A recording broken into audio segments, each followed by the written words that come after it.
મેઘરજમાં urea ખાતરની અછત, ખાતર ડેપો આગળ લાંબી લાઈનો લાગી, વહેલી સવારથી જ ખેડૂતોએ કરી ડેપો આગળ ભીડ, બે દિવસથી ખાઈ રહ્યા છે ખાતરો માટે ધક્કા, મોટી સંખ્યામાં મહિલાઓ લાઈનોમાં જોવા મળી, ખાતર મેળવવા ખેડૂતોએ સહન કરવી પડી મુશ્કેલી, તો મેઘરજમાં યુરિયા ખાતરની અછત સર્જાઈ, ખાતર ડેપો આગળ લાંબી લાઈનો જોવા મળી, વહેલી સવારથી જ ખેડૂતોએ કરી ડેપો આગળ ભીડ, બે દિવસથી ખાઈ રહ્યા છે ખાતર માટે ધક્કા.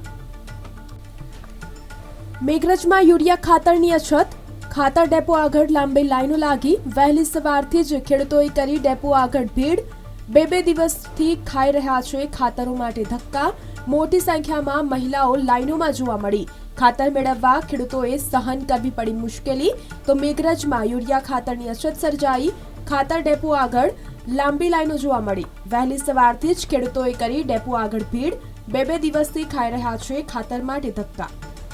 પાછળથી હું આવું છું 2-3 દિવસથી તો ખાતર મળતું નથી, ધક્કા ખાઈ પાછા જઈએ છે. આજે પણ આ લાઈનમાં ઊભી છું તો આજે પણ મળશે કે ના મળે એમનો હજુ ખબર નથી. ખાતર લેવા માટે 2 દિવસથી આવીએ છીએ પણ લાઈનમાં ઊભા હતા છતાં ખાતર મળતું નથી. 2 દાડાથી ઊભા છીએ લાઈનમાં પણ હજુ નંબર આવ્યો નથી ખાતરનો. ખાતર મળે એવું અમારે જોઈએ.